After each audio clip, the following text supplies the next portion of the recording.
I'll take you for a ride on the devil's ship. I'll take you for a ride where you sink or swim.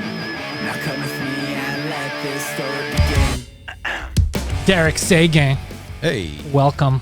here I am, It's been a while. drinking. Why you been avoiding this place? It's fucking far. You've been acting like there was like some kind of pandemic or... Yeah. I'm even just sitting here right now, I'm like, oh my God, are there germs on this table? I'm very, Oh, it's been taken care of. like I give a fuck. I don't, Poseidon personally care. spit everywhere. good. Oh, he Lysol's this motherfucker. Doesn't play games. How you been? What happened to your podcast? Bacon No Bacon, you and Abdul Butt, no new episode for 3 months. Are you guys Yeah. playing games with me? I told you guys you have to be consistent. I know. And right, like 2 weeks after you said that, I kind of just got up. I don't feel like it. And I think we both, we both handled the pandemic very differently, I'd say. Okay. And it just simultaneously, wherever he went was the same time I went into a lazy hole. I started to have a lot of Free time? a lot of the Zoom things, a lot of shows. Like All I the was corporates, yeah. making a lot of money. Finally, it wasn't struggling anymore. So I didn't feel like, I got to invest in this podcast that in 5 years might generate $1,000 a year. You know, I don't know. And the last couple episodes we did, be it because of where Abdul's headspace was, or because where my headspace was, or what was happening in the pandemic of, frustration, like, okay, in 21 days, we're going to open back up. And then, no, fuck, we're closing back down for 6 months or whatever. I was getting frustrated, and then we would talk about things, and we mindfully tried to not talk about the pandemic Right. all the time. And then inevitably, okay, 2 minutes of light fun. Hey, did you hear about the there was a typhoon? Or, I don't know. And then we end up fucking pandemic. Everyone's again. pissed, yeah. So we're back in it again, and we didn't agree on a lot of things. I felt like we were bickering for an hour.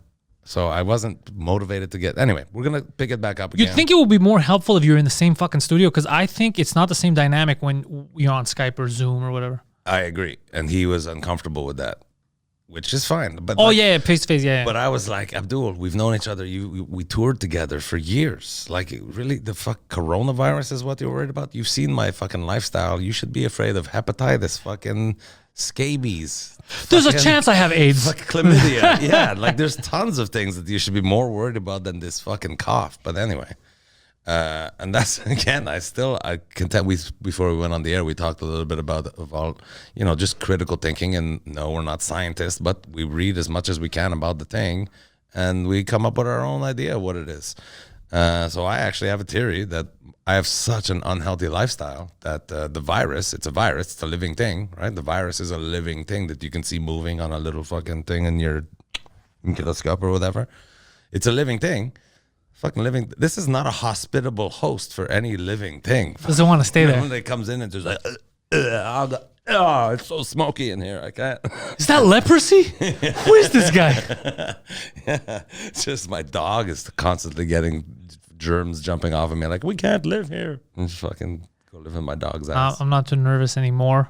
I shouldn't have been in the beginning, but I was. I panicked. But anyways, all that to say, I'm hoping that things will open up soon. Things are slowly starting to go back to normal. I mean, the festivals are starting. I hope so. We had 8,000 people outside the Bell Center at the hockey game. And then they set a cop car on fire. And the only thing nobody, I didn't hear of any like new wave or outbreak or super spreader event. I just heard a lot of people had fucking runny eyes from the tear gas. Wait that till was September. Unleashed. Once September, October hits, and then they're going to say that it went up again.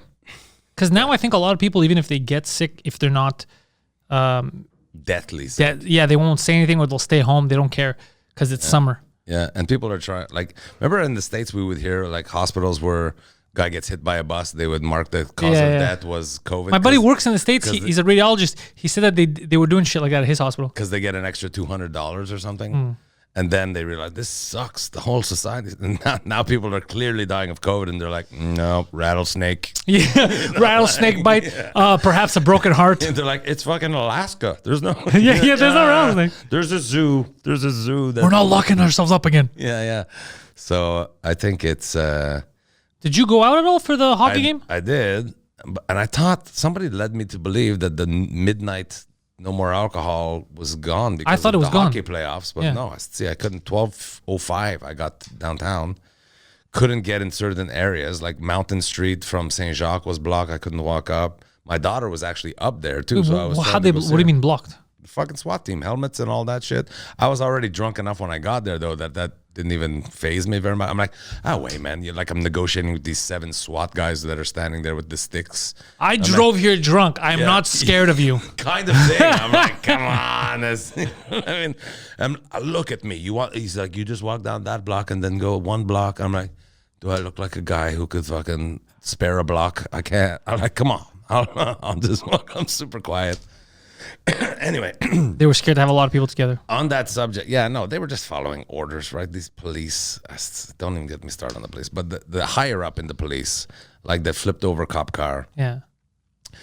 Why was there a cop car there, Pantelis? Why did they park up a cop car in front of like the fucking casual spa and then leave the car, right? It's based on 1960s police tactic of let's let the people know that there's a police presence in the area. Yeah. Let's put up, dude. It's been 25 years. Anytime we can, or enough people, we will fucking destroy that car. That is not intimidating anybody anymore. Not the right people, right? The mother or whatever with her kid that are trying to have fun at the hockey game. They'll be, oh, maybe we shouldn't be here. Clearly the police are expecting trouble. We should leave. No, the fucking troublemaker will be like, all right, when the moment is right. We're just looking at it the whole night. When the moment is right, we're going to fucking totally wreck that thing. Even though I don't agree that you should wreck it because it's there, I think that's stupid. I absolutely don't agree. But I heard something. One of my buddies was down there. I heard something interesting because I thought they started breaking shit. They flipped over a cop car and they got tear gassed. But from people that were there, apparently the scenario was different. They were cheering, they were all having fun, and then they got tear gassed. People started crying, and then as soon as they got tear gassed, they got angry and they started breaking and flipping over the car. So that's not going to be on the police report. I know, but that's what bothers me is that I don't agree that if a police car is there, you should flip it over. That's crazy. That's like saying, why were you dressed like that? It's the same type of logic. Exactly. I would never condone that anyway. Yeah, Even yeah. After the tear gas, I don't condone it. But I don't like the fact. Right. Yeah, but exactly. But I don't like the fact that they would tear gas a group of people who, yes, they were loud before they were even violent. Do you know what the reasoning was? Is because those people were blocking those exit of the Bell Center. Yeah, that's what they said. But how do you, by tear gassing them, just ask them to move? They didn't want. Just tell the fucking there's 8,000 out here. They only let 3,000 in the fucking game. Yeah. So tell those people to go out to Saint Jacques or Lucien Lallier. You know that tunnel. Yeah, the other exit. Yeah. Just don't make them go into. No, we must disperse, fire exit, fucking, and then tear gas. You're right though. My daughter Jamie was in that melee or whatever, and she said no, I didn't see it. And like I got out of there when my eyes started to fucking water and I couldn't breathe. And then the cop car still wasn't touched. Yeah. So there you go. The powers that be once again letting us down. Like how it's 2021. On s'entend-tu that any person that is keeping up with the fucking news and thing.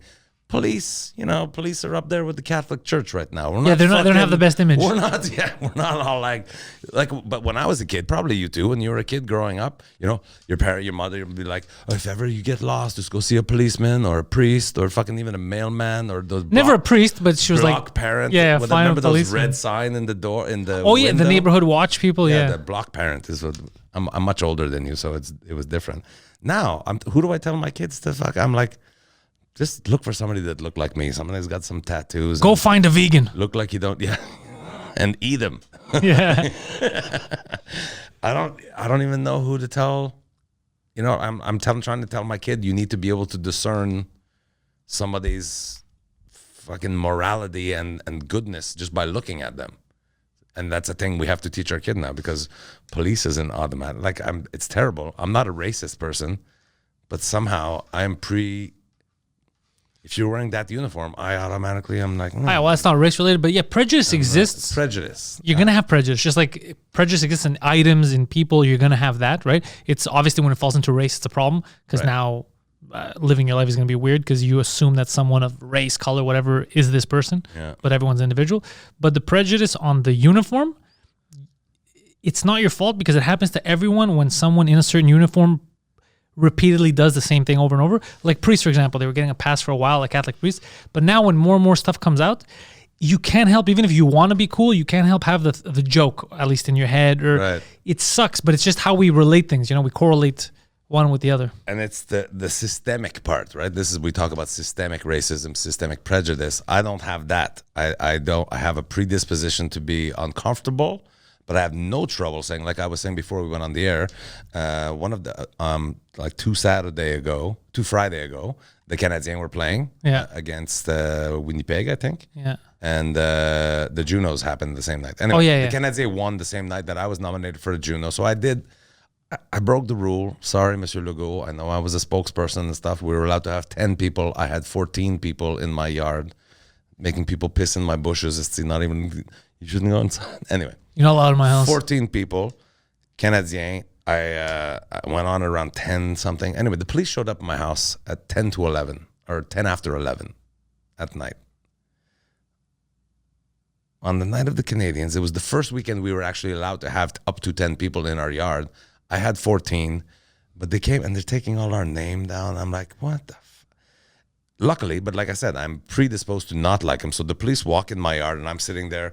I just change out of my Juno on-screen clothes, right? Put my T-shirt back on and I just sit down and I'm like, yeah, whatever. And then police walk in my yard and he walks in and I'm like ready to fucking hate. Yeah, because first of all, why are you strolling in so casually? Why are you coming in my yard? Yeah, and so, but we're all sitting there, so he don't know who.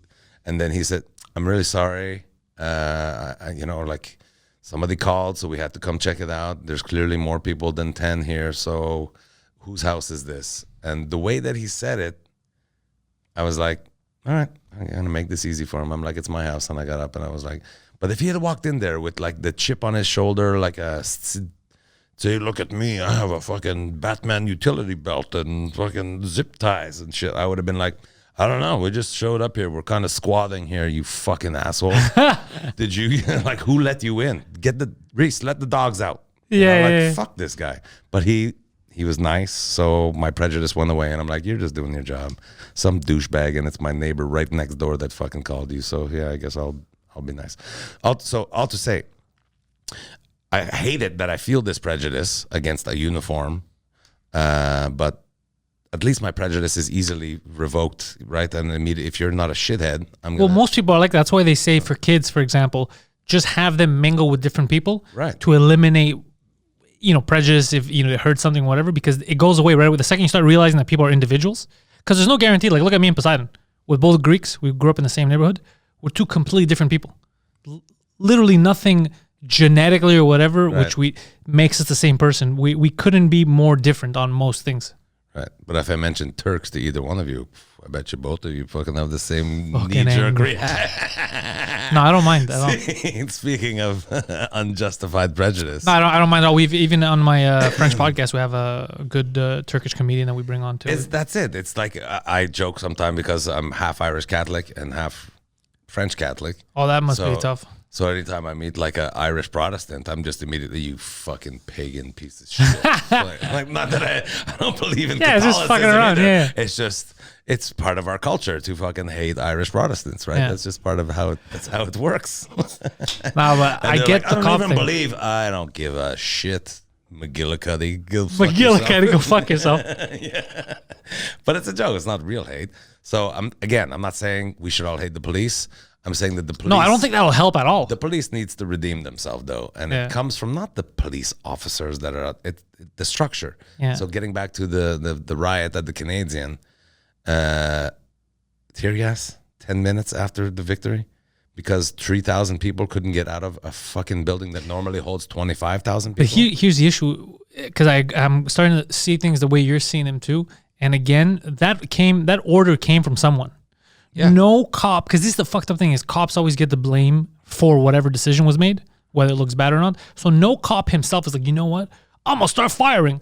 This clearly, for you to fire tear gas, you need to get the approval for it if you're not getting attacked, right? Oh, yeah. So someone gave, and you know that some of the cops were probably like, this is a bad idea. It's going to pop shit off, But what do? It's like if you're at work, you're working 9 to 5, your boss tells you, you need to forget this, work on this report. Even though you're like, oh man, this is a bigger emergency. Are you sure? Yeah.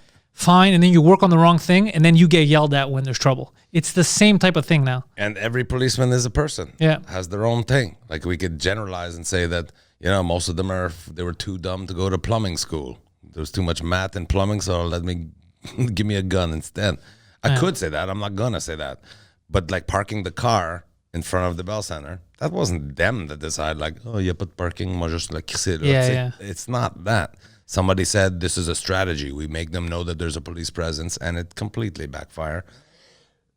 But firing tear gas, even if, let's just say that the police car got smashed. There was 2 police cars apparently that got smashed. Even say they got smashed before the tear gas. Yeah. That's still like 25 people that were responsible. Like I've seen video, and it's like 5 people, and then 2 more will join in. Yeah. Okay. And then within 15 minutes, there was 50 policemen standing around the smashed police car. It's too late for the police car. Why are you protecting the fucking police car? It's too late for the But police. there's 50 of you now. Arrest those fucking 17 twat that were doing the thing. Ils ont peur, man. But yeah, I understand them. chicken. But I understand them being scared because you don't know what's going to happen. Because you have, let's say, 15 people and you're 50. But then you don't know if it ends with 15 people. You don't know if someone's going to come behind you. It feels like a war zone. You know, Poseidon, do you know what I'm saying? Like, it's just do. imagine being, it feels weird. Why make it worse? Like we're not. You're right. We're not trained. We're, the 3 of us are probably the worst likely heroes, especially if there was running involved. If I have to run, like I saw a video yesterday, drunk guy trying to cross a train track, and he fucking didn't notice the train had headphone. Oh, God. And a worker ran and pushed him out of the way just in time. If that's my emergency, I'm not going to be that hero. I'm That guy's getting run over. 7 feet. I'm like, oh yeah, look out, look out. You had a good run. But yeah, look away from it. But yes, they have the right to be afraid. There's 8,000 people. If all 8,000 decide to say "fuck," I hate cops. Oh, I'd be fucked. Yeah. They'd be fucked. But then they take off this position, and we're gonna protect the car, and they're still in more jeopardy. But like fucking, it's a small. Put it this way: there's 8,000 people there. Forget the car. No more than 20 were responsible for the chaos. This is again presuming that the tear gas was fired after the violence started, which, like we've discussed, is probably not what happened.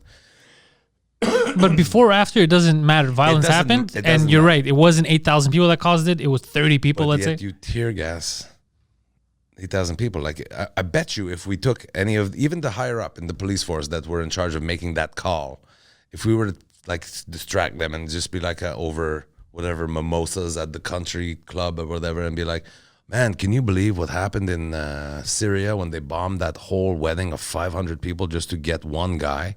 That person that just called for tear gas on 8,000 people would probably be like, I know that's awful. I can't believe they would do that. How lazy is the CIA that they couldn't fucking just go shoot that one guy? Like, you just did it to fucking 8,000 of Montrealers too. Because I think as North Americans too, we look at the Middle East like if it's over there. Star Wars. It's like Star Wars. It's like fucking this incomprehensible conflict between the fucking force and the distant. dark side. Yeah. So, all to say, our whole system's fucked, and I just want to buy a cottage on a lake and not have to deal with any of the bullshit anymore. Oh, dude, I'm getting tired of It's the like fucking every bullshit, story I talk about, everything, every important issue I talk about now just brings me to that. I'm like, and that's why I'm buying a fucking house in the country.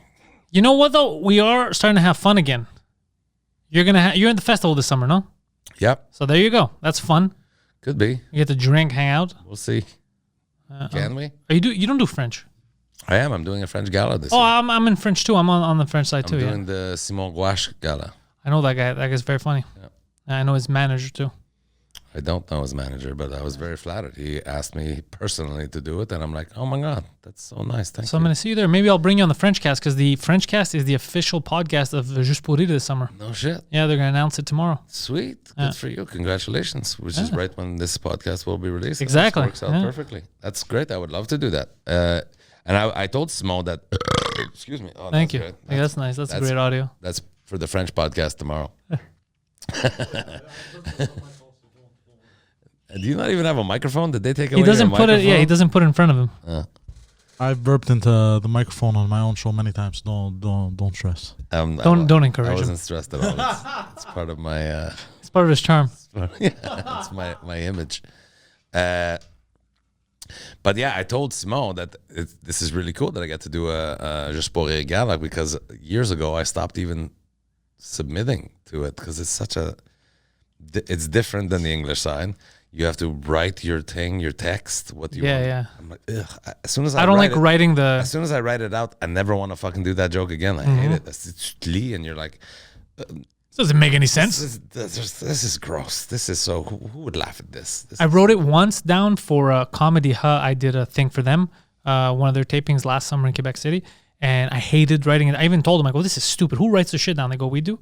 I'm doing my stuff for the French Festival. I'm also doing an outdoor show, I think 15 minutes. I'm doing a French stand-up. Cool. They didn't ask me to write anything down. So they're kind of cool about that now. Yeah, it's with for me. TV. And I get the TV part, but why can't I just do... But the outdoor stuff's not for TV, so they didn't make me write it down. Yeah. That's the good thing, yeah. But for TV, like for in English, you do I have the option of, I'll just do it. Yeah. Videotape it and give you, this is you guys write it out. Yeah, here's the act. So for Comedy I got very lucky, actually. Shit, I can't remember. Nancy Messi? No. I don't know. This is terrible. I don't even remember how the hell that thing got booked. I think Louis T. My friend did it for me, though. I taped it, and she typed it out for me. And she even made some improvements for me, which was really lovely. I had to type it out myself, and it was the most frustrating. But the French side, apart from the typing down, I really, really like them. I really, really like them. Like they do what I want a festival to do. They try to like nurture like new talent. They try to keep an eye out and shit like that. Something I never got from the English version. So that I'm like, holy shit, someone's actually doing that in French. They're doing it. Like look at me. I speak French with like an insane accent, and I'm doing I'm the official podcast. So they're clearly open. As long as you're funny, as long as you're good at what you do, they don't give a fuck. They want to go for that. Mike Patterson, look at him. Mike Patterson is a great example. I've used him as an example before, yeah. Doesn't even speak French. Doesn't even speak French. That's why I said he doesn't even speak French, but he's making an effort, and he's funny. Yeah. They're like, yeah, he's making us laugh. And it's Nedzin Messi. I don't know why I had a brain freeze there. Nedzin Messi, she just had a baby too. She's a lovely girl. Congratulations. She typed out 2 sets for me and it was super nice, and I submitted and I got the Comedy But I just stopped doing it. It feels so laborious. Like, tu me veux-tu, tu me veux pas. Yeah. I'm like, this is who I am. And bonsoir, mesdames et messieurs. Oh, yeah, no, it's even the intro stuff. Like, I didn't add, because you're not going to have an intro. I go, I'm going to say something when I go on stage. I go, guys, but depending on how the night goes, it'll be fucking different.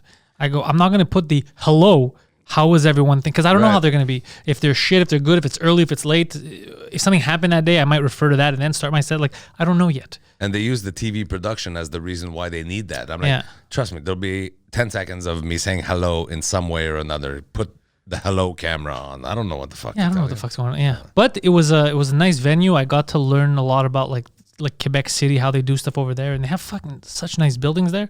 And because of the French scene, and they're pretty cool. Eh? Comedy it's different. It's different than Just pour rire and Just for laugh. Well, Juste pour rire I preferred, to be honest. Oh, yeah? Comedy High, I got into a whole thing with. They kept forgetting me. Like, they forgot me at the hotel. The shuttle wouldn't come. Then when I found the shuttle, the guy's like, oh, I'm sorry, I have to eat my lunch first. So wait a half hour. I was like, dude, they want me for like sound check and camera check. What are you talking about? So then I called him and like, well, let him finish his fucking lunch. I go, this is insane.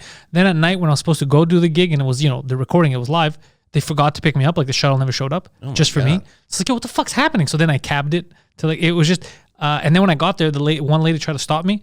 And she's like, where do you think you're going? I go, I have to perform. She's like, no, like she thought I was bullshitting her. But then a fan saw me because I was even wearing my Tuchik Minimum shirt. He's like, Pantelis in French. I'm so excited to see you in French. And then she's like, oh, shit, he is a comic.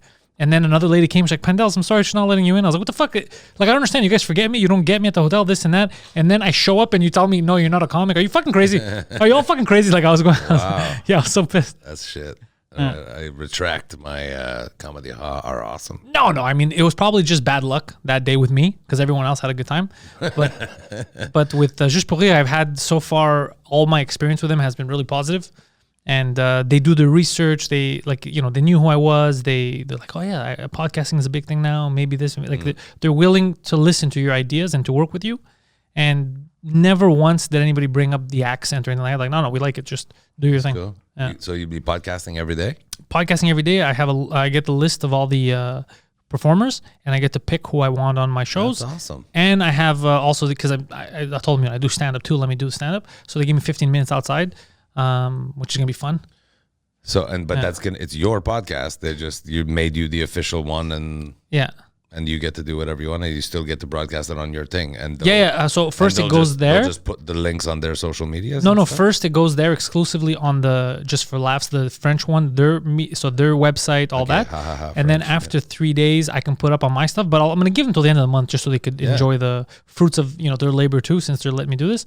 And then the outdoor show is just stand up. It has nothing to do with the podcast, but it's gonna be fun because I get to also bring on people that I don't know. But I've seen them or they're French and they're good. So it's a good for the podcast. Okay. So it's a good way to meet them and talk to them because there's a lot of people that I'm so curious. I only hear little things about them in French, and I want to know about their career and how they came. And now it's easier to broach the subject. Like you're here anyway, just come by the studio for an hour, and we were moving everything down there. So they let me choose a location in the Just for Laughs building. And at the office? At the offices, they set up one for me with the equipment that I need. That's cool. Yeah, so it'll be easier. He's gonna be the tech. So it's wicked, bro. Yeah, that's what I'm saying. They're way, I don't know, it's different. I like the way they. What's they the do outdoor show you're doing? Me and 2 other comics, French ones. It's but it looks good. What What are their names? No, what I don't know. venue? Like where at the Place des Arts place? There? I have no idea. I have no idea. Do you know what date it is? I think the 20th. I think mine is the 21st. So a day after, the 20th. I think mine is. But because the CD thing that you were talking about, the Just for Laugh originals, the English thing. Yeah, I have that on a Monday too. I forgot when that is. We have to do both. It's Monday and Tuesday. Monday is the warm up, and then the Tuesday is. Yeah, they might fall on similar dates. I might have to run around a lot. Yeah. Let's see. Calendar. This is great radio. Or if I don't, I'm lucky. Yeah, if I don't get the warm up because that album, the 10-minute album thing, you're doing it too, no? Yeah. And it's just for Sirius XM. It's not just that the sky's the limit, and the idea is I have 3 albums out already that play on Sirius XM, but mostly just on JFL Canada. Right? Are royalties good for JFL Canada or no? I never. No one's been able to give me a straight answer. If they play you, it's great. Okay, that's what I was wondering. I just got my statement yesterday, and I'm like, okay, that's pretty good. Really? Okay, it's gonna be a lazy summer. Okay, because I was wondering. I don't know how it works. Well, we'll talk about it. Yeah, because they were trying when we finish here. They were trying to explain to me, but it was via email. So I just read the stuff. I'm like, this doesn't tell me anything. You've never put out an album? No, I would put out albums, but myself, like self-published. I put out all video, never just audio. But if it works as audio, you could just send it to them, and they'll probably play it. So the tour that I was doing last year, the Pantelis is Better Than You, the hour that I did it Just for Laughs in 2019, we were supposed to tour with it for a few months. We had booked all these venues, and then the last couple of stops, recorded video and audio, and then put that out. Because of the pandemic, everything stopped. Right. Now, when everything's going to restart, it's going to be a different name. I can't use the full hour. The world changed. Some jokes we figured don't resonate as well because the world is different now. So now there's about 20 minutes that I'm writing new shit for to slip it in there. It's recorded, man. What do you mean it doesn't work? For me, it doesn't. I can't over that because there's stuff that just when I say it, I'm not going to ruin it now. But when I say it, you're like, that's not how the world works anymore. Now, shit, you get it. It sounds like we're not gonna name names. You've ever said is like, oh my god, a flu will never fucking cancel everything. No, but for example, we know people who still go on stage and they'll talk about department stores that have been closed for 30 years as they're still open. Yeah. It's kind of like that. It feels the second I get into it, you're like, oh, bro, that doesn't make sense anymore. That's not even the world we live in. Why are you going to spend 3 minutes on this? So all that is about 20 minutes that I'm going to redo. And once that's ready and I'm comfortable with, I've done it a couple times on tour, I'm going to record that and then put that out as well. Maybe when I show you my statement when we're done, you'll be maybe I'll just throw it in. I'll good throw it in right now. Well, I'm going to give them the 10 minutes that I'm going to do. One of the jokes I don't do anymore because that's one of the jokes I'm going to give them. Well, that's it. So for me, it was 15 months of... not performing live a lot, and that's where I write. I haven't written a lot of stuff, so I might have 10 minutes. That's probably what I've got of new stuff, and it's going to be all fucking COVID, right? That's going. Are you going to put that on the album? Like the joke I did off the top about like the virus can't live in me. The virus comes in my body and goes like. That could make a good joke. That could make a good, yeah. It is. That's going to be. That's going to be on the thing. You see, you're getting an advanced thing. But I'll just say so. The doing this JFL Originals is basically JFL. Has started their own production company, like whatever Epic Records or smart. Columbia Records. I'm surprised they weren't doing this earlier. Well, it all stems from, this is my personal opinion. I probably shouldn't even share it, but do you remember when it changed from Canada Laughs Sirius XM, the channel 163, To JFL. 183. Yeah. When it changed to JFL Canada, Yeah. all of a sudden they were just playing their catalog, like 40 years or 37 years of recordings that they owned the recording of. They own the masters. right? Or, yeah. So like Mitch Hedberg's estate will get the artist portion of it, but the rights owner is them. Yeah. So we were all like, what the fuck? We put money to make these albums and you're just going to play the one set that we did it just for laughs? Because that's what you own. Because you own that. And so they said, you're right, we're sorry. So now, to stay current, they're producing new material, but they still end up being the rights owner of it. You know what I mean? Smart. They're the record company. So you and I go to do it. So you don't have any albums there yet. I have 3 albums with them. The deal, at least now, is that I do 10 minutes that is not on any recording prior Right. to this, and that I won't put out on any other audio, For what is it? 6 months. 6 months. Yeah. which I would never do it on anything after Yeah. that. So it's going to have already been done. But so on my when I put out my Panderic album, for instance, they play my 10-minute joke. I make $60 as the rights owner, and then $40 as the artist. Yeah. Yeah. Whereas when they play my Just for the one that we're gonna do together on the Just for Laughs one, Just for Laughs gets the $60 and I get the $40. It's not. It's more like I don't want Just for Laughs cease and desisting me. Stop talking it's shit. More like 50, so Just for Laughs get 53 and the artists get 47. Okay. We get all of the artists. It's 100% of the artist unless you're a duo and then you have to share it, whatever. But they get the rights owner thing.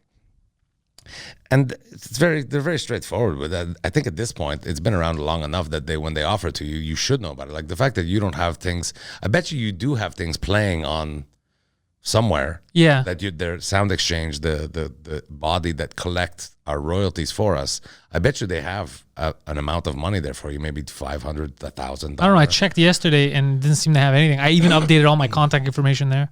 Okay, so you have a Sound Exchange account. I had it for years since 2016, apparently, from what I saw. Oh shit. Yeah, I didn't have anything. Though I did hear someone once that I know steal a joke from me, and it was on Serious, but we'll talk about that after. No kidding. Yeah. Oh wow. Yeah. Anyway, so it's the what is it? 19 and 20 that we're doing. No, 26, 27. Oh, perfect. So it's a week later. 26, 27 that we're doing the just JFL originals, I think.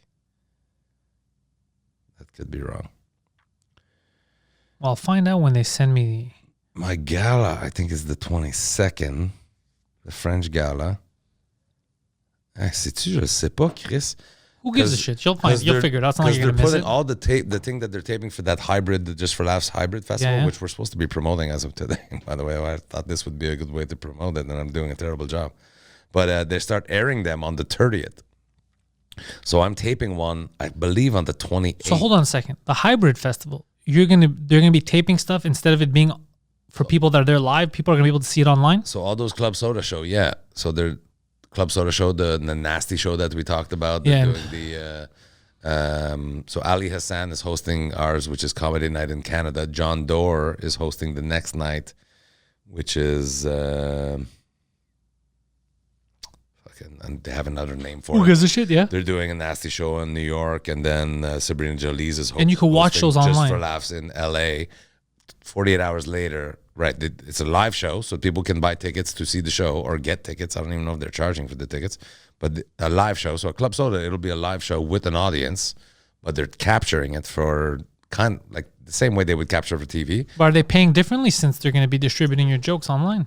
Because normally when you're doing a live show, your jokes stay there. Right.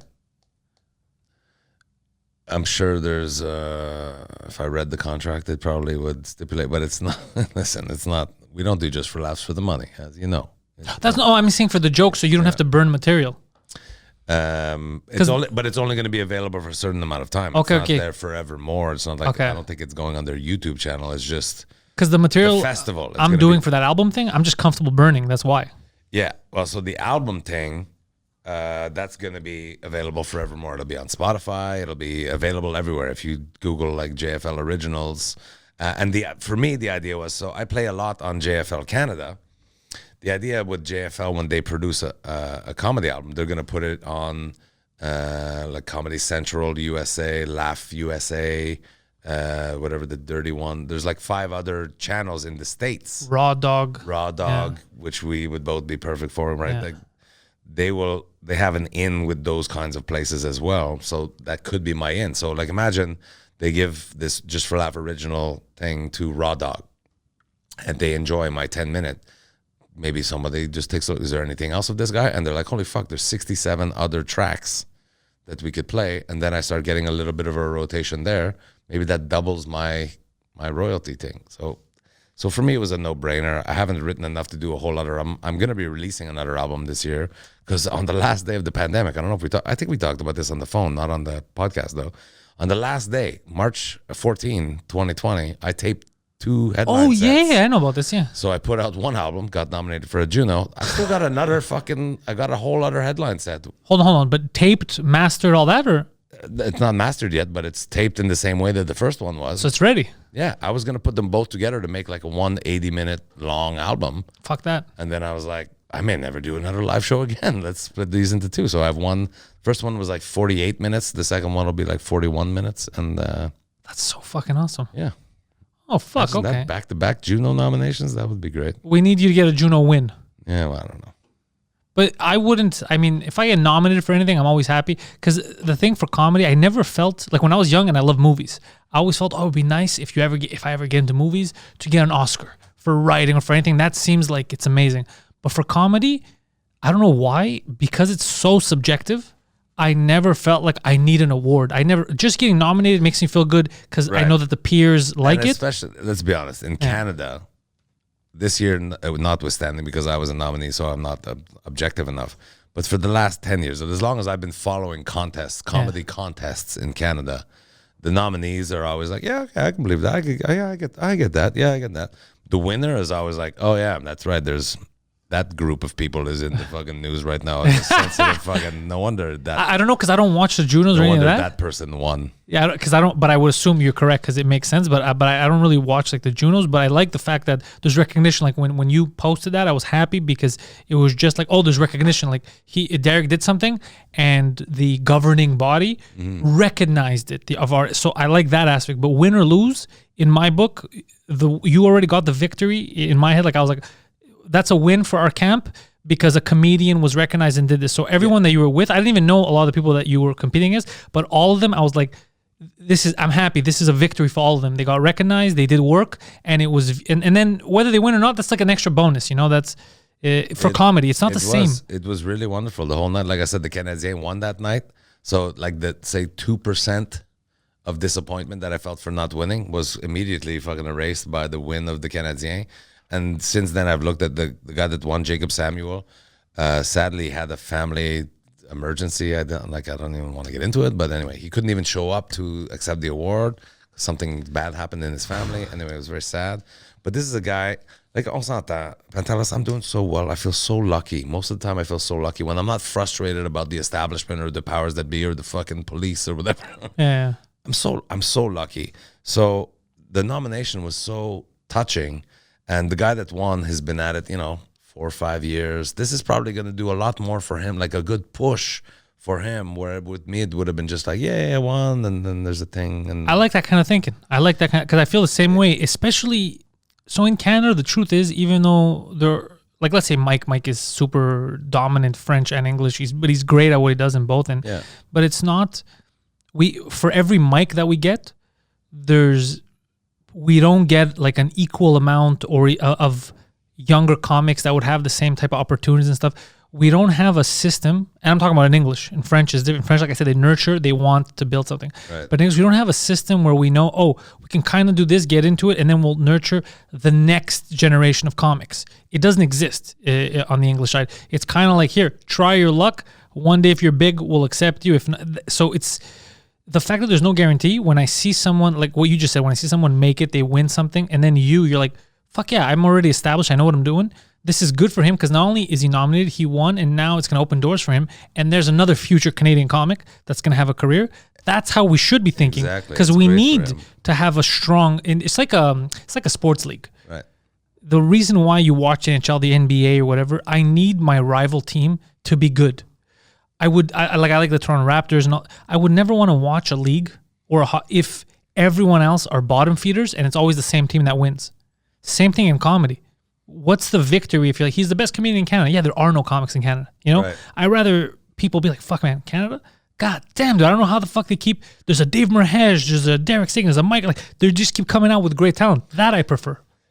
It's a great point. Like if, for me, for my money, like if Dave Chappelle or Bill Burr put out any hour, any time, it's going to be the best fucking thing that's ever been done. And it's Yeah, same. forget about it. But now it's a Dave Chappelle special, right? So your expectation, I know Dave Chappelle is this, but this is probably this guy's first full-length album that's gotten national exposure.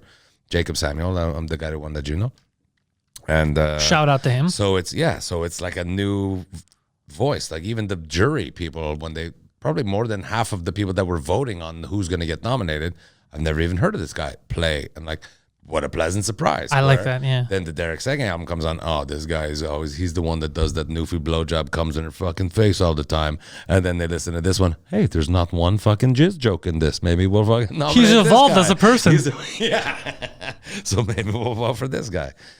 So that's totally the way I thought of it. It's the Junos. It's our, I thought about, if the border ever opened back up and we can just travel freely to the state, you get there, or applying for a visa, you need those credits in your home country. Yeah. And a Juno nominee would obviously go on there and they're like, what's the Junos? Well, the Junos is like the Grammys, but it's Canadian. So no one cares. But it's the equivalent of the Grammys, right? So I'm super happy to have that under my belt. In the year, Jan Arden's going into the Rock and Roll Hall of Fame. The Tragically Hip got the Special Humanitarian Award. Like, I'm in the same fucking show as these people. This is fucking great for me. It was just great all around. The guy who won was great.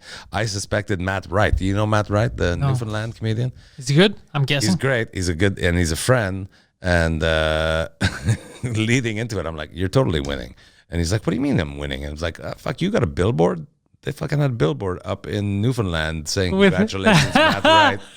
And in my mind, because it was supposed to be in April, the show was supposed to be in April, that's when the billboard showed up in Newfoundland. Congratulations, Matt Wright. So in my mind, I'm like, they booked all these billboards for the winners. In every winner's hometown, they booked the billboard saying congratulations on the win. But now because they had to postpone the show until June, they fucking just congratulations. No, they were congratulating their nominee. Yeah, but no, he didn't even win. What a fucking pathetic loser. Hey, Matt Wright, if you're listening to this, I'm sorry. What a waste of billboard cash. Yeah, sorry, I built you up.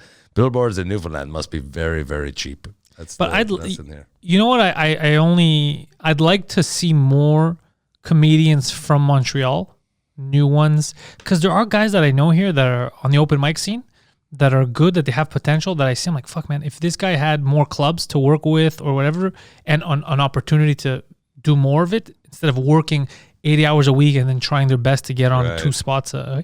Like, dude, there's been no open mic scene for a year and a half. Is there still an open mic scene like it? I don't know about open mic, but like Sid, Sammy's brother, started putting shows on again. Yeah, I saw that. I did one last week. Dude, it was packed. It was so much fun.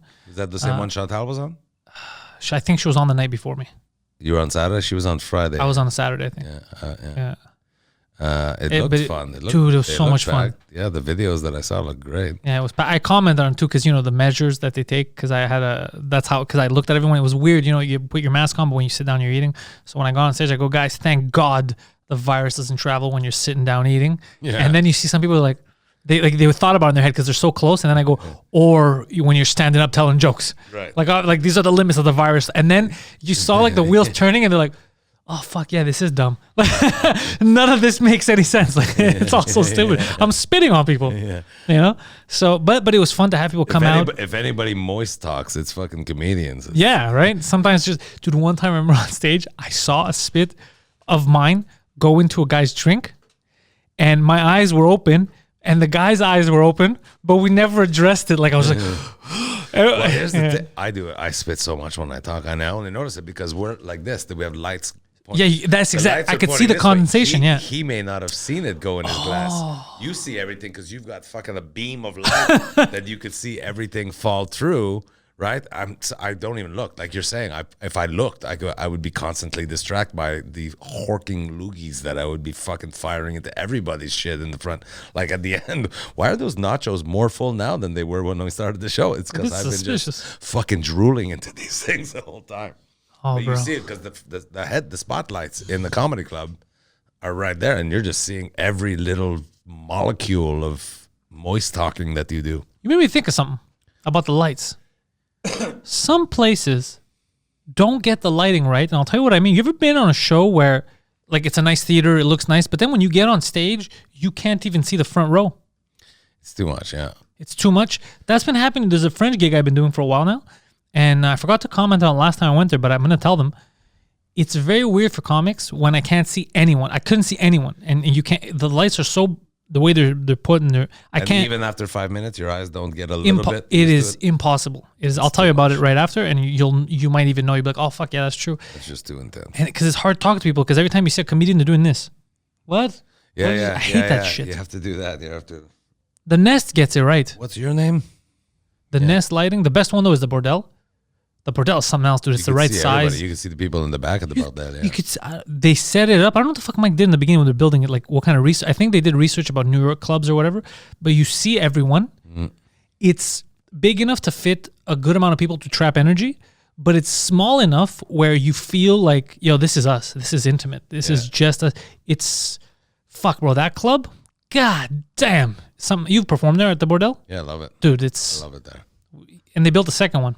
Yeah, that they've not really done much with, I guess, since. But they're gonna be able to tape wait. They're gonna be able to tape some magical things in there. It's gonna be great. I might end up taping it there. Who the fuck knows? I don't know. It's but I always had a dream of taping something important at the Nest. That's where I taped my second album at the Nest. Video and audio. No, just me. I want to do video and audio just because it's. You're young and fucking look at this skin. You have such clear, that beautiful skin. Yeah, nobody needs video of this fucking disgustingness. I like video just because of the medium. I think it's important to be out there, but also there's something I want to have those memories of because the Nest means, personally for me, the Nest means a lot to me. It was the first place I did stand up, open mic. It was the first place to ever pay me. Me too. To do stand up. It was I call it my home club because it was the first comedy club that actually made me feel that I'm a comedian, that I'm at home, when I'd show up there. And, like David, a lot of people don't know this, but David, whether he did it on purpose or not, nurtured me a lot. You know what I mean? But gave me more spots on the weekends. Me too. We're making David sound like the fucking great granddad of comedy, but me too. He was one of my mentors. He helped me along. Gave me opportunities that I probably didn't deserve. That's how I feel, yeah. Yeah. So he even tested me out. Like I remember there was certain week when I started, middling or doing weekend spots there, and then he'd throw a wrench in my plans. He'd bring me one day. I'd go there for the weekend. He goes, "Yeah, you're hosting tonight." I remember he did it 2 or 3 times. I was like, "I'm not a host." He's like, "Oh no, it'll be fun. You have energy. Host." And it wasn't like a negotiation of can I have it. It was more of this is what you're doing, and I know what I'm doing. Right. So I wouldn't be making you do this if I didn't think you're capable of it, which would kind of motivate you and scare you because you don't want to sit it. And then, I learn little tricks. I get off stage and I'd be like, did that go? I was like, yeah, it's good that you did this, but next time, if you feel like they're not into it yet, you could still do conversation before you go into material. And like he's throwing little bits of knowledge. It's never abrasive, but it's enough to make me get better. Those are all the keys to how I got that. This was my livelihood so fast. Guys like David, a year and a half of intensely hosting at the Nest and sometimes at the Works because Jimbo said I wasn't ready to headline the Works, but I could. He said that to everyone. I could host the Works and Yuck Yucks. I hosted a shitload of shows for Yuck Yucks, and I would say in my trajectoire of career comedian, I got like where if you just keep doing middle spots or spots for that year and a half, I did mostly hosting for that spot. I had 5 times more chops as a comic after doing all that hosting. Because hosting, you have to have material. Because if they're not fucking... You got to go into something. Anybody have a birthday and everyone's like, we're not talking to you, cunt face. You have to have a joke to tell. But to have that gear, to have that... Like there's comics working right now in Montreal specifically. In fact, now that I'm starting to tour again, I'm looking for that guy or girl to come out on the road with me. Like I had Abdul with me for years, and now I feel like I should give somebody else a shot to learn. What What's it like to play in Sudbury? What's it like to play in I'll give you a few Brunswick? names. You know, I've got a few people in mind already. And some of these people, I've seen them. I love what they do, but you put them in front of like 35 to 45, they do fantastic. It's so great. It's clever. It's smart. It's fucking innuendo. It's great. Put them in front of 19, and the one guy I'm thinking of, it's his own age group, and he's so clever that they're like, I don't get it. I don't get it. What does that mean? Why is this? What is he talking about? He's fucking. Does he have braces? What's that? They don't fucking get it. He's too I know who you're talking about. He's too clever for his own good. Yeah. You're talking about Harrison. Yeah. Yeah, Harrison's one of the dude. So smart. Have you heard his fucking? He's an extraordinarily talented musician as well. I didn't know Harrison does Makes music. me want to punch him in the face. This kid. Harrison is, first of all, he's fun to have around. This kid's always fucking smiling, but he's one of those rare gems that I'm like, where the fuck did he come from? And he thinks differently than the rest of us. His jokes are different than the rest of us. Yep. And that's what I love. That's why I would always avoid hanging out too much at the club after or during people's sets. I didn't want to sound like them. And I don't. He doesn't either. He does, and he hangs out, and he doesn't. He has his own way of viewing comedy, his own way of writing jokes, his own way of doing it, and it's fucking amazing. He's doing well online too. His sketches are. Because he's funny, dude, but all his tweets are funny. Harrison's a funny. His tweets are. My kids follow him now because I was just fucking laughing, standing in my kitchen, and like, what are you looking at? And like Harrison's tweets, yeah. My buddy's tweets. He's fucking. And do you know he's like 21, 22 years He's old? a kid, yeah. He's fucking It hilarious. reminds me of Mace Galone. I don't know if you Mace Galone. I think he won a Juno maybe last year, or his girlfriend definitely did. But he was nominated for stuff. I saw him the first time he was 15. The first time I saw him do comedy, he was 15-year-old, talking about math homework and what a bitch his French teacher was. I'm gonna bring Harrison on the podcast. Still fucking hilarious, dude. Like you would think, there's a guy in high school. Dude, some people are fucking talented. Video game jokes and homework jokes, and they were fucking great video game jokes and homework jokes, right? And talking about his mom, he still talks about his mom and how she doesn't love him properly. Some people just have it, dude. And he's one of those guys. I like that you brought him up. Yeah, Harrison's always been one of my. And so I remember, when people were talking to me, like, "Have you seen this new kid or whatever?" And I'm like, "No, I never heard about Harrison." And then when I was at the club one day, I was performing and he was there, and I was just watching, and it was one of those feel good laughs. Like I started laughing. I was like, "Oh, I love that I'm enjoying this because his perspective is all things I wish I thought of." Like, so you respect the funny.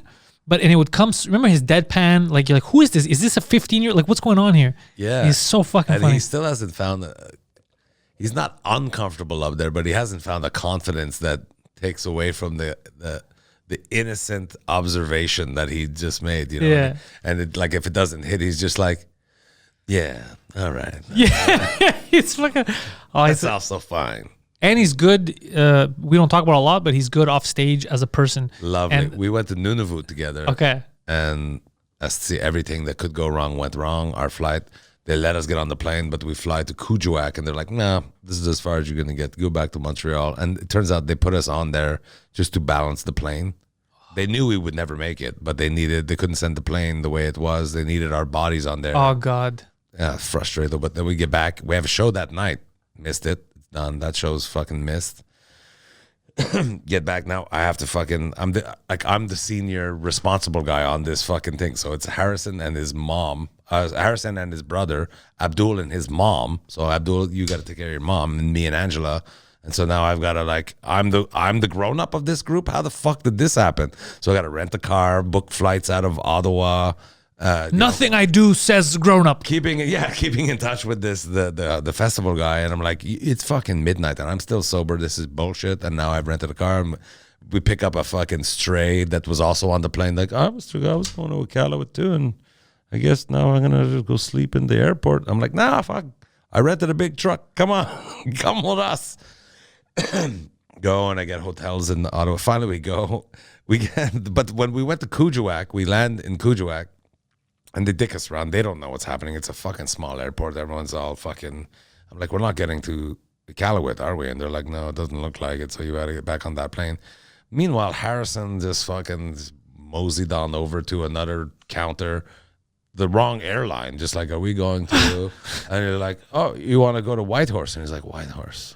That sounds like Iqaluit. Yeah, let's go to Whitehorse. This Him fucking and his kid. brother were fucking gonna get on this plane to go to Whitehorse. He's such a. Yeah, and we're like, Harrison, where are you going? Aren't we getting on the plane? We're going to Whitehorse?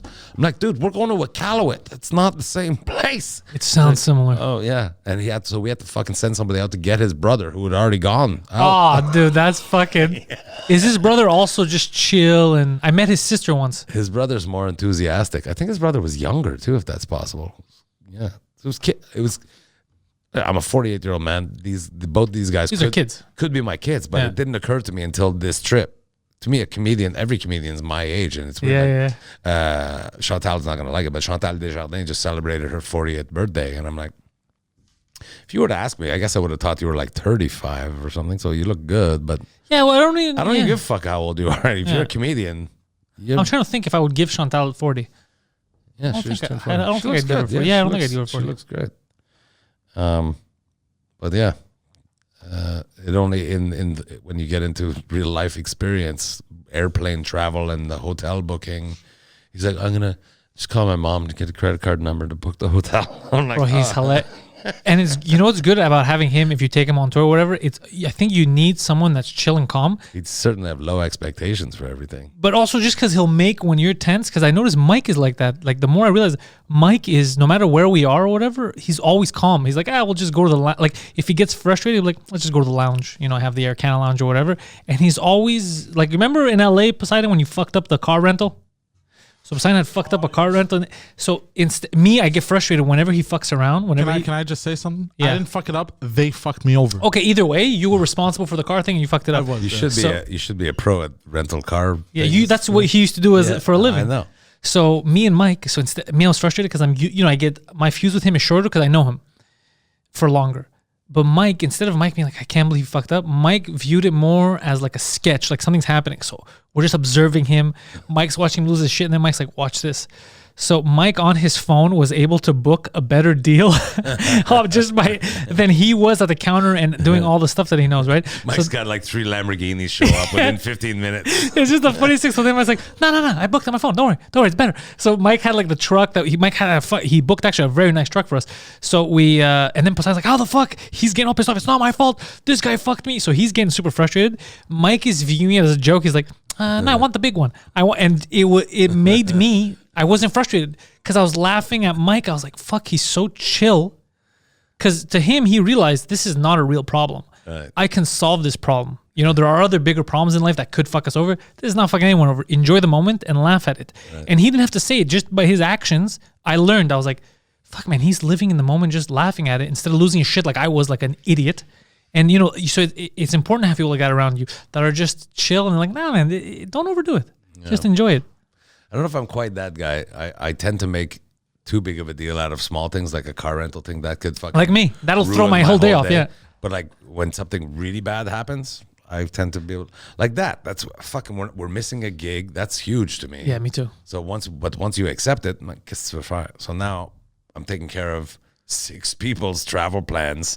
I'm the travel agent. I'm the fucking promoter now. I'm the headline. I'm the headliner. Fuck, I'm gonna be the last one. But then just do it. And it was, yeah, I tend to lose my shit for small things. When it's a big thing, I feel like, okay, Derek, just focus and get it, fix this thing. And then we'll talk about it on a podcast in 2 years. Yo, speaking of fucking podcast, dude, I know that it's hard to always get people like, say you and Abdul, sometimes it might even be hard schedule-wise to do it. But have you ever thought of, since you do so many Zoom shows and shit, you ever thought of doing a podcast by yourself? And I don't mean an hour. Conversations, when there's someone with you, it's easy to go longer. But you can have a 10 or a 30-minute podcast once a week where you talk about your week. You know what I mean? You share people and get people into it. Kind of like what Mark Maron does his podcast, if you notice. He does 10 minutes off the top. Yeah. So the interview is the interview. But he does his own time. You can literally have, and there's podcasts that are like that where it's just one guy talking. Yeah. I think if you're not trying to shoot for an hour, I think it's less. I think you could 100% do it because you have all these complaints during the week of shit that happens. No, but me too. I have the same. Oh, yeah. I think you could actually do one a day. If you could do one day, even better. If you could do twice a week, it's very good for the rankings for the audio stuff like iTunes, all that shit. Because the way they rank you is not just if people are listening to your podcast. It's a combination of listening plus likes, shares, and new episodes, new hits, like relevancy or whatever the fuck they say. So if you could put 2 a week, brings you up the rankings. We were thinking about. I was supposed to have a meeting today. That Abdul and I's the Bacon No Bacon podcast is now on that network, Comedy Here Often. Have you heard of it? Yeah, I saw you guys talk about it. I don't know what it is though. It's out of Vancouver. It's 604 Records, sort of Offshoot comedy wing. Yeah. So we were supposed to have a meeting today about that. Actually, like what do we see going forward? What's new with the network and stuff. I'd be interested in that because the thing about myself, like when you listen to Bill Burr's podcast, he's by himself. you could do it whenever the fuck you want, right? Yeah. Like you just, I'm feeling chatty. So Yeah, you just need to get the little equipment and you go record. hit it, Yeah. and then upload it. So yeah, I would think about that. I actually wrote to Ben Miner, who's at SiriusXM. Is he still recently. there? Yeah, he's still there. And I just because I had noticed Sterling Scott for Father's Day, they gave him an hour of like take over the network, whatever, programming, play the tracks that you like, whatever. I'm like, oh fuck, are you guys doing that? Because like 1 hour from time to time, You'd be down. I've always been curious about the radio. If I would do all right on the radio, like I think you would do terrible on regular radio, but I think you would do great on Sirius because you, like me, if there's constraints on you, yeah, not swearing is it's not just it's a swearing, but everything. The second you have to second guess what you're saying, right. it stunts us. But if they like if it's serious, you'd be fantastic because it's you. You can say whatever you want. It'll be funny. You don't have to think of, oh, is that going to offend someone? You're like, oh, well, I said it. It's done. Whereas terrestrial radio, you say the wrong thing. You talk about a sponsor and like, oh, cut him, end it now. Well, that's that, and even that would be it would be comforting to know that anytime I want out of this, because one time I pitched a show to CBC, I thought I'd made it like very clear and not expensive. I mean, it's. Are we talking about the show that I think you're talking about? It was just a pitch that I made. It was what I thought would be a fun radio show. It was 1 hour. Oh, the radio, okay. 1 hour a week. No, I haven't started with that yet. But 1 hour a week of this thing. But it was for the summer breaks. Like when the shows take a break, whatever. Yeah. So Let me take over. It was like 10 weeks, 1 hour a week of radio. And they're like, oh no, we don't do that 10-hour a week stuff. It's like 45 weeks. Man, I was like, oh God, no, I don't even I want that. I don't think. Wait, 45 weeks? Yeah. Like it was a job. They wanted me to have a job. And I was like, I was going for a little 10. And they were like, anyway, your project is too expensive. And I'm like, I don't know what the fuck you're talking about. It was going to be free, basically. Yeah, what's expensive? Free. I don't know. But these people that make these decisions. And No, I don't it was a relief. By the time we got to that point, it was a relief. Because I think I said, because I wanted to do sort of streeter things. And they're like, what do you think this is? The Tonight Show? We don't have Jay Leno on the street budget. And I was like, okay. I never mentioned the budget. I'm going to do it on the street. Yeah, I don't know. Yeah. Anyway. Actually, you doing a show like that and having Abdul on the street. Abdul's the on the street guy. Yeah, he's the street guy. Yeah, he knows what he's doing. He's the street guy, yeah. He makes me cringe sometimes. Some of the things that he's done is make me just cringe. My God, I can't even imagine looking at somebody while saying those words. And smiling. Yeah. And I love his I love that. This fucking guy, bro. Fucking Abdul. He was good on, he was one of the best guys that was at the time on This Hour Has 22 Minutes. Yeah. And he's the guy that they didn't re-sign, which is... They fucked him pretty crazy to me. Yeah, they fucked him. That Bill Cosby thing started a whole spiral of... But he was right about the Bill Cosby thing. Yeah, but they kind of... it's controversial, and they kind of used the footage that he was doing as satire for a satirical news show, and they used it on the news, and... Oh, did they? Against his wishes, en plus. Anyway, it's I didn't know what they did to him on that, yeah. How'd they fuck him on that? You should talk to him about it. I'm pretty sure we talked about it on your podcast a couple of years ago. No. But no? No. Yeah, it's a good story. Really? I'm going to ask him. He has to come at some point. I'll even see if he wants to come in this week. They kind of, something like a series of 4 things led to the fact that it was like, ooh, let's not get him back. I didn't know that. He's a controversial guy. Oh, because I didn't even know that. I just thought like maybe they wanted to sign other people, because to me it always seemed weird, because This Hour Has 22 Minutes used to have like a great cast. They were always funny and people liked it. And then I didn't even hear about it for years. It was just garbage. And then I started seeing him do his stuff on there, this and then. I was like, oh, fuck, okay. They finally found like the generation of perfect comics for this. If they add like another 2 or 3 guys or whatever, this could be a huge show again. And then he was off it the next season. I was like, what the fuck are they doing? Yeah, I don't know. That's a weird thing. That's like you sign Cristiano Ronaldo and then you get mediocre players and you get rid of him. I was like, what the fuck? This doesn't make any sense. That was a soccer analogy. Soccer analogy, yeah. I barely got it. It just doesn't make any sense if you have a guy that you can actually build around, It's kind of like SNL. They got rid of Sean Majumder too. Like Sean didn't leave voluntarily. I thought he had like he moved on to bigger and better things. No, they. Really? Yeah. So I wouldn't go so far as to say that it's been garbage, but I think in any show, once you've been on the air for 20 some years, that's why you need fresh blood. That's why. You get into a kind of static that it's not. But they still come up with some. Still today, even this week, they still have some sketches that make me laugh and that are really great. Sometimes it's like, no, yeah, that's it. I get it. But SNL seemed Like to quality how drop. many, like when pot became legal, there was like a few too many. Just, It's the same thing over and over. cop smoking weed, cop catching weed. Just okay, we get it. Someone offered me weed on the way here. One of my friends that I haven't seen in a while saw me. I was coming out of the cafe. I was watching England versus Germany, and he's like, "Hey, bro, you want a gift?" And I was like, "What?" And he gives me weed. I was like, "Bro, I don't even smoke." He's like, "Oh, it's okay. You could take it. And one day you want it." I go, "But I don't even know how to roll." And he's like, "Oh, okay, then I'll keep it." I was like, "We're not gonna do this," but it's just so friendly. And he's like, "Here you go. Here's some weed." I don't even smoke. Having cigarettes to homeless guys, you just assume. Here you Yeah. go. So I don't smoke. I really like. I don't even drink. yeah. I'm just. I made bad stock choices. Yeah. I put everything into crypto. You're not in the stock market, are you? Are you a crypto cowboy? Not crypto, but all the other, any other mistake you can make in investment, I'm there. I'm in it. I made some good investments this year. Good for you, buddy. Yeah, last year I put money in uranium.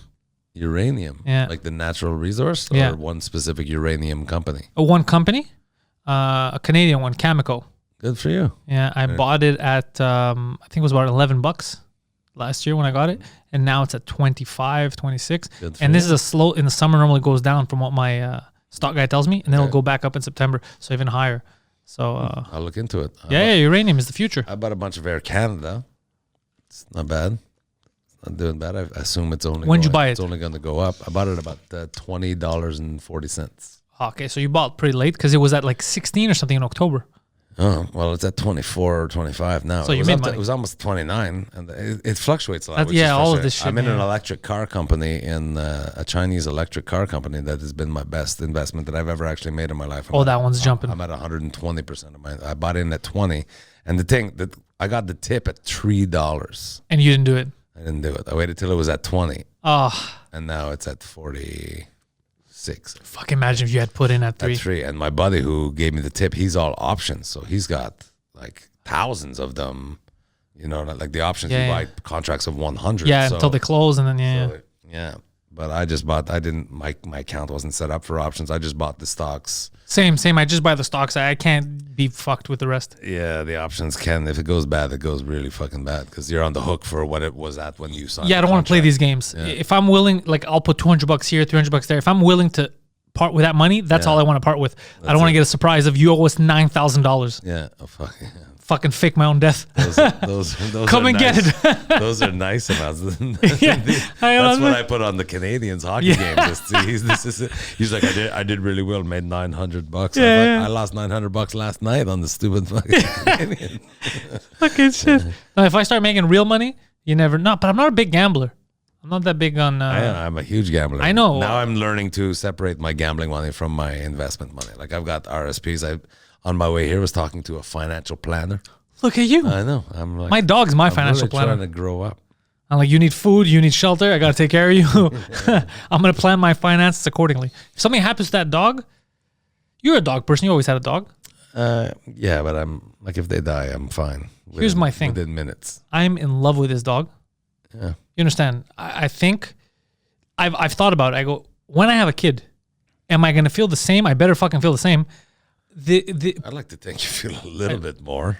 I hope so, but I just mean it's so overwhelming with this fucking dog. Maybe it's all the package, everything she's been through. Like I got her at 7 years old, Okay. and she was she had PTSD. She was being beaten for 7 years, locked in closets. She was completely fucked up, the dog, and she was like trembling. Her heart was fucked up. She looked like a rat. She was very thin. And then now, 4 years later, 4 years later, she's a new dog. New life, calm, happy. She looks good. She's like, because I give her a lot of love. Yeah, but you realize you've got like 2-3 years max left with this. That's why I think about that. And then it devastates me, dude. It breaks me down to my core, and it shouldn't. I wouldn't. For some reason, I feel like if I had the dog as a baby and it didn't have a shitty life for 7 years, I would obviously be sad, but I wouldn't have this, like in my head, I'm like, my world will shatter when something happens to this dog. Oh man, I feel so, and she's the most excited person to see me. There's a parade every time I walk in the house. that's great. It's something else. So and she's stuck to me. She's in love. So I don't know. I feel you're a dog person. You get through that shit. Well, I don't think I ever get like that. So we have 2 dogs at home. One of them is Angela's dog, so she gets excited to see me, but not, I guess because I don't reciprocate. And the other dog is Reese's dog, so if Reese isn't home and I'm there, we hang out and it's fine. Okay, so you don't But have then the when same. Reese gets home, then she loses her shit and does the whole thing, and I'm like, what the fuck? We've been hanging out this whole time. You don't get this excited about me, and I'm giving you all the food and fucking. Doesn't matter, yeah. So I get the love for a dog. I just have never been. I do. Don't get me wrong. I love the dog.